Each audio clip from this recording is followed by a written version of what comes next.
সুস্মিতা সেন বলিউডের জনপ্রিয় অভিনেত্রী ও মডেল সুস্মিতা সেনের বয়স ৪৮ বছর।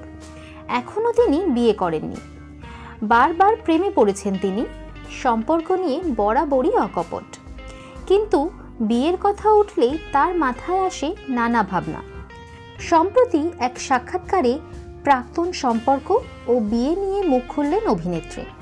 সুস্মিতা স্পষ্ট জানালেন, সঠিক পুরুষ জীবনে এলে তবেই বিয়ে করব। তাহলে কি প্রাক্তনরা কেউই সুস্মিতার কাছে সঠিক পুরুষ ছিলেন না? সুস্মিতা প্রায়শই ভারতবর্ষের সবচেয়ে আড়ম্বরপূর্ণ এবং চাকচিক্যময় নারীদের মধ্যে পরিচিত। সুস্মিতা সেন রেনি নামের এক শিশুকন্যাকে ২০০০ সালে দত্তক নিয়ে ইতিহাস তৈরি করেন। মাত্র ২৫ বছর বয়সী একাকী নারী হিসেবে শিশু দত্তক নেওয়ায় অভিভাবকত্ব নিয়ে সামাজিকভাবে গ্রহণযোগ্যতার প্রশ্ন ওঠে, কিন্তু মুম্বাই আদালত তাদের আবেদন রদ করে এবং সুস্মিতা জয়লাভ করেন। ১৩ জানুয়ারি ২০১০ সালে তিনি আলিশা নামে ৩ মাস বয়সী আরও এক শিশুকন্যাকে দত্তক নেন। সেন ১৯৯৪ সালে ১৮ বছর বয়সে ফেমিনা মিস ইন্ডিয়ার মুকুট জয় করেন এবং পরে ওই বছরই মিস ইউনিভার্সের মুকুটও জয় করেন।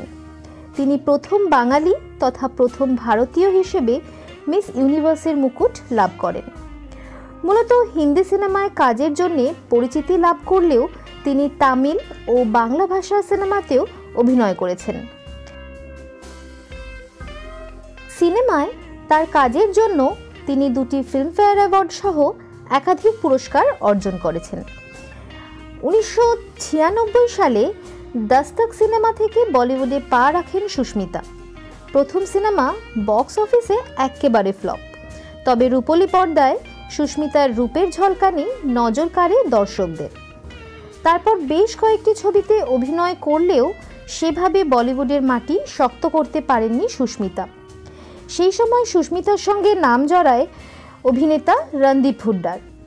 শোনা যায় রণদীপের সঙ্গে নাকি লিভ ইন রিলেশনশিপেও ছিলেন সুস্মিতা, কিন্তু সেই প্রেম বেশি দিন টেকেনি। এরপরই সুস্মিতার জীবনে আসেন কাশ্মীরি মডেল রেহমান শল।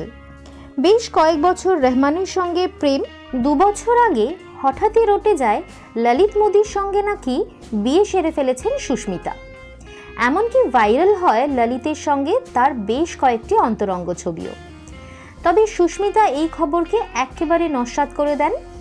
তারপরেই সুস্মিতার প্রেমের গল্পে টুইস্ট। ফের সুস্মিতার জীবনে এন্ট্রি নেন রেহমান শল। এখন তারা দুজনে একসঙ্গেই আছেন। তবে বিয়ে করছেন কবে, এই নিয়ে সুস্মিতা জানিয়েছেন, বিয়ে করার জন্য আমি কখনোই সামাজিক চাপ কিংবা বয়সের চাপকে পাত্তা দিই না। তার চেয়ে বরং সঠিক মানুষটাকে গুরুত্ব দিই।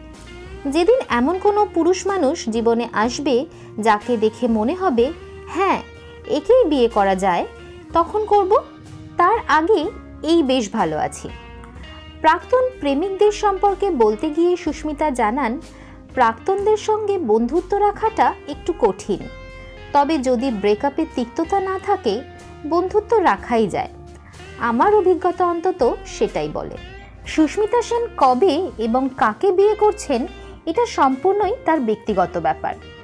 ব্যক্তিগত জীবনে তিনি যেমনই হোক না কেন, তিনি তার প্রতিভা এবং কাজের জোরে আমাদের সকলেরই মন জয় করেছেন। আর এই ভিডিওটি যদি আপনাদের মন জয় করে থাকে, যদি আপনাদের এই ভিডিওটি ভালো লাগে, তাহলে অবশ্যই কমেন্ট করে জানাবেন এবং লাইক করবেন আর অবশ্যই শেয়ার করবেন। আর যদি এরকম ভিডিও আরও দেখতে চান তাহলে বাংলাভাষী চ্যানেলটিকে সাবস্ক্রাইব করুন। ধন্যবাদ।